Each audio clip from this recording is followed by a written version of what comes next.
Hello there, viewers. Welcome back and welcome to our episode on Let's Talk with our experts. And for those viewers who have seen Tony in action, this is our second episode or series, if you want to call it. So Tony de Kort from Estate Planning and Aged Care Entry Solutions. Tony, would you like to inform our audience who missed out last time a little bit about what you touched on and Sure. Specifically those four nuggets that you Sure. mentioned?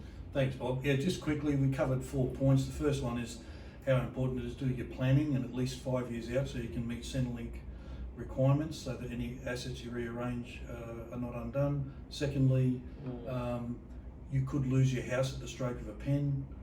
Thirdly, you only need assets of $171,500 to be asked to pay in excess of $500,000 for a room the size of your kitchen.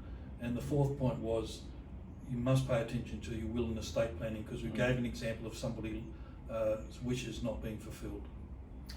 Well, those are very important 4 points. So what we will do in this episode, Tony, we'll actually take a couple of examples, and what I'd like to do is probably just go reverse estate planning. We often get asked the question, as far as the law side is concerned, do you do financial estate planning? Because the terminology can be a little confusing, especially people in your space when you're talking about elderly people who are going into retirement, aged care, and they're downsizing and all that. So just give me a little bit of an example of where you come into the picture. Of course. Obviously, estate planning from financial side and estate planning from a legal side, and how you fit in. Certainly. So we always encourage the family to be all involved. That's our children who are maybe early 50s, 60s, and mum and dad, 70s and 80s, to sit around the table. And we provide them options of putting the pieces of the puzzle together. Sometimes though, when they select an option, it will alter their original estate planning wishes. So for example, normally when a mum and dad live together and they have a house, normally if dad passes, the house goes to mum, or if mum passes, the house goes to dad, and that's how we've grown up and we've known that to occur.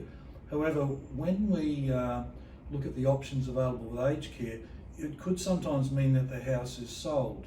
Now, if the house is sold, sometimes people have forgotten to alter their will because if the house is no longer there and they wanted the house to go to the kids, they actually have to be a bit more specific to say, righto, the money we gave the aged care is now got to go to the kids. So what we do in that case is we just alert people to it and we say to them, right, if you select that option, you're now going to need to get some legal advice on altering your will so that your wishes occur as you'd like them to occur, and that is the money ends up in the hands of how you want it to occur as per originally. And the reason this is occurring is because prior to 2014, when these changes came in, estate planning and aged care were like strangers. Today, they work very closely together, so it's a very important point. Very good. Well, while you explain that, Tony, I will use a term that's very close to me. Obviously, I used to do project management for aircraft, and what I was visualizing is how the tail, the wings, the fuselage come together. Sure. So I would give you a new name. You're a project planner for people who are looking at retirement and aged care as a whole. That would sum it up accurately, Joel. So as you were explaining a little bit more about it, obviously there's so many services, there's so many government agencies that you need to coordinate and get everything humming. Yes. Now every option will have an outcome to me. Every project will finish, whether it's on cost, on budget, and on time, is the most and of the highest quality. So I'm going to be looking at you as a project manager for the best option for your clients who are looking at that journey. Sure. Okay, so thank you, Bob. And the biggest thing is not one size fits all. The pieces of the puzzle are different for everybody. Everyone's got different family dynamics, so they all need to be addressed on a one-on-one basis. Thank you, Tony. And for the viewers out there, Tony actually gave me an example of a report, and that's where you can actually see of the work that goes in and puts the scenarios and options out there for the client. So Tony, thank you very much for your time. I will ask you one more question, which I think will be very beneficial to our viewers, is who are your clients? And for the viewers out there, what should they be considering and who they should be considering? Sure.